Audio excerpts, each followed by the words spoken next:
2018 Ford Everest. Even though Ford released the current Ranger back in 2011, they plan on keeping it on the market for at least a few more years. With the Ranger, they also released an SUV, the Everest. This hit the market back in 2015 and it didn't change much since. However, it now looks like the manufacturer is ready for an update with the upcoming 2018 Ford Everest. While the details about this model are still scarce, it looks like it will come with at least a few safety upgrades. Even though the changes don't seem to be all that massive, the car is definitely going through an update.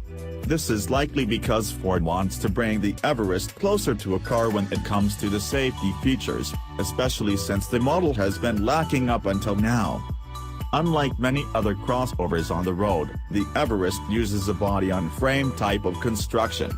This means it shares its ladder frame chassis with the Ranger pickup truck. Here you can read the review about the new 2019 Ram 1500. This architecture allows it to be great in off-road, to tow just as much as the truck while also offering a relatively smooth ride. Unlike the truck, the Everest does come with a different running gear.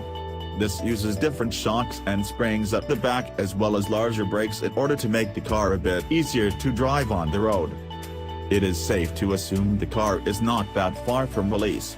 Most rumors seem to suggest the car will hit the market sometime around the early 2018. This would definitely give Ford an edge over some of their rivals. Things will get a bit more different for the future 2018 Ford Everest.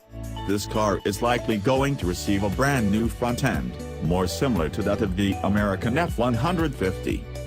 Through the camouflage we can see a new grille, different headlights with wrap-around LED daytime running lights as well as a new bumper. The test mules also had a LiDAR detection system as well as different fog lamps. The former is likely there because Ford will give the Everest things like an automatic cruise control system and possibly a frontal collision detection system. These alone should be well worth the upgrade over its predecessor, which is missing both safety features. Interior. This features a relatively low-end design, quite a bit of cheap plastic and an uninspired overall look. We hope this will change with the upcoming 2018 Ford Everest. Even though Ford didn't release anything on the car so far, the Everest is likely going to feature a brand new interior, most likely more similar to that of the F-150. 2018 Ford Everest drivetrain. While we would love to see it, this is unfortunately highly unlikely. Instead, the car is more than likely going to soldier on with the same 3.2-liter turbocharged inline-5 diesel. With around 143 kilowatts and 470 newton-meters of torque, this should easily satisfy most of its buyers. Ford will also offer a 2.2-liter turbo diesel in some markets, but this will come with quite a bit less power and torque. Both engines will drive all four wheels via a 6-speed automatic. A rear-wheel drive version of the car is likely going to be available as well in some markets where a 6-speed manual is also going to be on offer.